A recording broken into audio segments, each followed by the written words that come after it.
নমস্কাৰ বন্ধুসকল, আগবঢ়াইছো জীৱনৰ উপযোগী কেইটামান বাণী।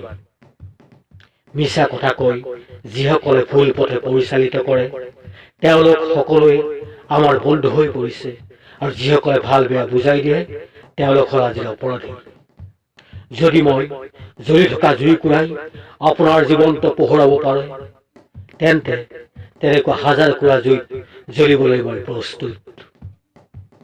এই পৃথিৱীখনত কাৰো ওপৰত খুব বেছি নিৰ্ভৰ নকৰিব, কাৰণ আন্ধাৰত থাকিলে দেখোন আপোনাৰ নিজৰ ছাটোৱে আপোনাৰ লগ এৰি দিয়ে। মানুহৰ চকুৰ সন্মুখত সদায় দুটা পথ থাকে, এটা বন্ধ, এটা খোলা। লক্ষ্য পাবলৈ সক্ষম হোৱা মানুহবোৰ ইতিবাচক, তেওঁলোকে খোলা বাটেৰে বাট লয়, আৰু নেতিবাচকসকলে লক্ষ্য নোপোৱাৰ বাবে বন্ধ পথৰ অজুহাত লয়। ধন্যবাদ।